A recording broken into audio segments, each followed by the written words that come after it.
For updates on sports stories across the globe, Aaron Akewijola joins us. Good morning, Aaron. Yeah, good morning to you, Aya. Good morning to you, Doctor. Good morning to you, Rufai. Aaron. All right, let's start it off with the Paralympics. The Olympic flame, or the Paralympic flame, was actually lit yesterday, and across Champs-Élysées and other places there in Paris, hosted a very grand event for people living with disability. And you know what we always say, there is ability and disability. That was a South African dancer just serenading people there. And Paris is actually open for festivities. They say 12 days. All right, 12 days 11. of... No, started actually 12 days. No, of course, from today to be 11, but 12 days of major festivities. Understanding that some of the events actually even begin before the opening ceremony. So 12 full days of festivities whereby medals will be won, glory will be brought to countries, and we'll be looking forward to how things would actually play out there across Paris and the Stade de France. They're hosting the closing ceremony. But let's focus on Team Nigeria. Yesterday, one of the most successful Paralympic team on the continent with 8 medals since their participation in 1992. All right, we're there yesterday in our traditional attire. We know that 35 athletes will be competing in 4 different sports, from para-athletics to para-badminton, then para-powerlifting, which seems to be our sweet sport. But we'll be expecting quite a number of medals. And we're hoping that they go out there and do us proud. They've always done us proud. 40 gold medals in their history. They've never let us down. And we're hoping this time around they will do us well because they need these monies. If you put it into context, 23.5 million is what would be bequeathed to a gold medal. That is about $15,000, which is an upward shoot from $5,000 that would have been given to a gold medalist for the Olympics. So kudos to the ministry for diverting the monies that should have been given to the Olympians, to the Paralympians, because we know that they will do us well. So we're looking forward to it and how things actually play out. And in the meantime, now let's talk about another Nigerian that has found himself in the conundrum. Victor Osimhen is his name, and this is a classical case of the devil and the deep blue sea.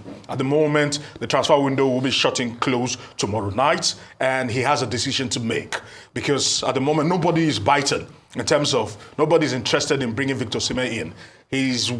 His transfer fee is a little bit too hefty, but the Saudi Arabia Cup, Al Ahly has decided that they would actually tempt him. So this is how the breakdown is in Naira. Al Ahly said, if you want to come in for a 4-year contract, it will be worth 216 billion Naira.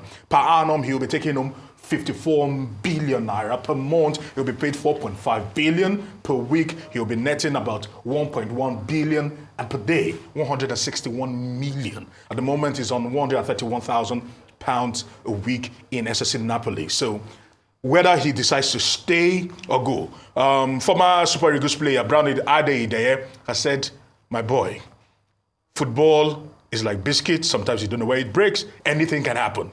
Take the money and run and take care of your life, take care of your family, and take care of your future. Well, we would have to wait and see what becomes of that particular deal. Away from that, we're hearing that all is not entirely well, but one thing is certain.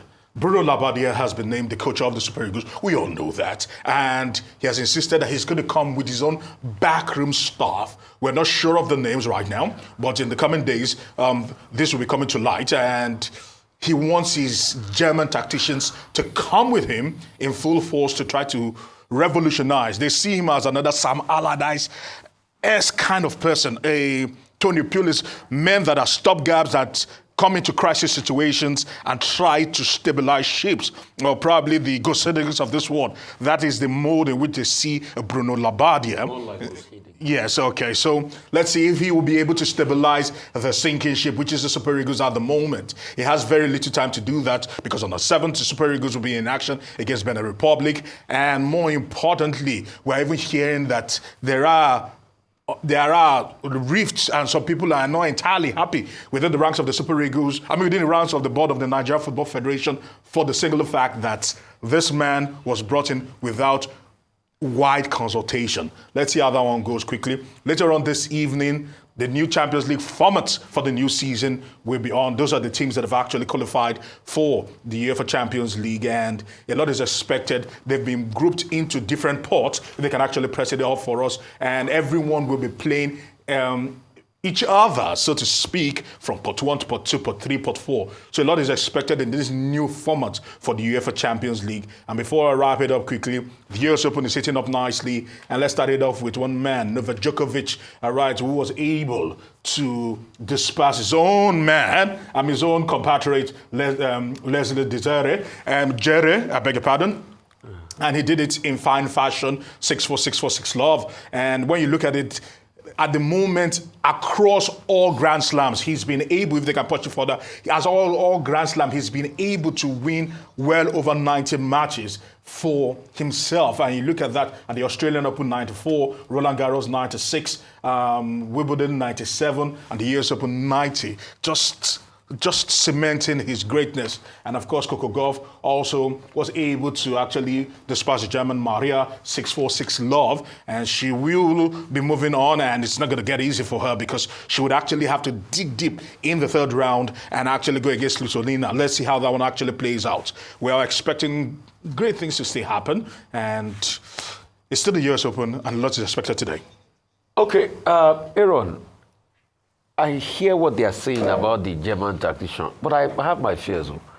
I don't think, 11 days now to the game, I don't think he can do anything in 11 days. Honestly. We can't go coachless into that particular fixture. I know, at least we can put a Fidi here there, like what you have done. Labadia is a Fidi here, interim. No, full-time coach, but like serve as just to save us the shame, so that at least when they say, Nigeria team final, you have a coach. But I do not see anything. We have just wasted this. I might be wrong, and the Nigerian in me wants me to be wrong.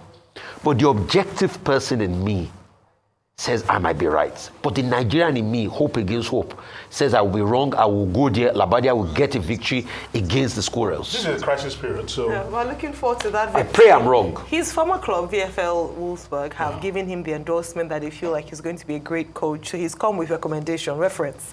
They've given him that much needed reference. But another thing that's come under scrutiny is the selection of players who will be playing for that particular fixture.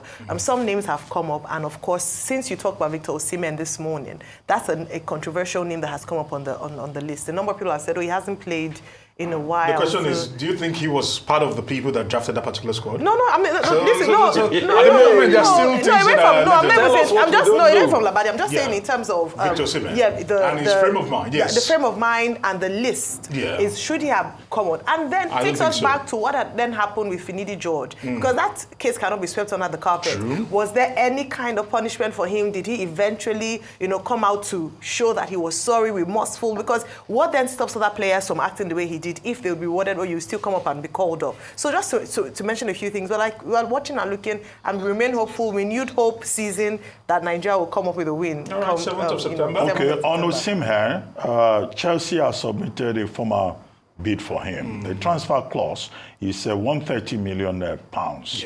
But they talk about money so much. Al Ali of Saudi Arabia, they want him. They are offering a lot of money. PSG is interested in him. And then, of course, the Chelsea bid for him. Now, tomorrow, Friday, is the closure of the transfer window at this time.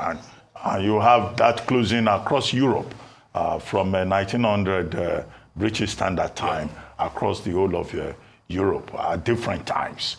Now, but the issue about money, now, I think the point about Brian Ideye that you mentioned is that when Brian Ideye left Olympiacos of Greece and went to Tianjin Teda in China, he said his wife helped him to pack his bag when she saw the remuneration. But his experience in China was poor. He couldn't cope with the food. He was discriminated against. So the message is that money is not everything. Yes, so...